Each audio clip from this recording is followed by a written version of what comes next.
La glorification de Jésus et l'effusion de son esprit sont intimement, inséparablement liées l'une à l'autre. Si nous voulons recevoir non seulement l'Esprit de Dieu, mais l'Esprit de Christ glorifié, cet Esprit qui n'était pas encore, mais qui est à présent une réalité, c'est à Jésus glorifié que nous devons nous adresser avec foi. Nous ne devons pas nous contenter de la foi qui croit à la mort de Christ et au pardon qu'elle nous acquiert. Nous devons en outre chercher à connaître la vie nouvelle. Romains 6,4. La vie de gloire et de puissance divine que l'Esprit de Jésus glorifié est chargé de communiquer à notre nature humaine. C'est là le mystère qui avait été caché dans tous les siècles et tous les temps, mais qu'il a maintenant manifesté à ses saints par le Saint-Esprit, Christ en nous. Colossiens 1, 27. Christ veut réellement nous faire vivre de sa vie divine, nous qui sommes encore dans la chair. Nous avons le plus grand intérêt à savoir et à comprendre ce que signifie pour nous cette glorification de Jésus, à savoir que notre nature humaine partage la vie et la gloire de Dieu, à comprendre que l'Esprit n'était pas encore avant que Jésus fût glorifié. Et cela non seulement parce qu'un jour nous le verrons dans sa gloire et que nous la partagerons, mais parce qu'à présent même, et jour après jour, nous devons en vivre. Le Saint-Esprit peut nous donner tout ce que nous voulons recevoir, tout ce que nous voulons posséder de la vie de notre Seigneur glorifié.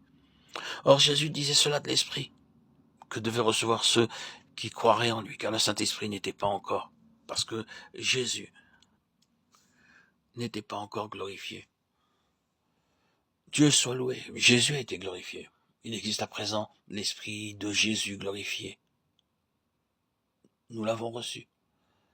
L'Ancien Testament ne parle que de l'unité de Dieu, et quand il parle de l'Esprit, c'est toujours comme de l'Esprit de Dieu, de la vertu par laquelle Dieu agissait. Le Saint-Esprit n'était pas encore connu sur la terre comme une personne. C'est le Nouveau Testament qui nous fait connaître la Trinité. Le jour de la Pentecôte, le Saint-Esprit descendit comme une personne pour demeurer en nous. C'est là le fruit de l'œuvre de Jésus. Nous avons sur la terre la présence personnelle du Saint-Esprit.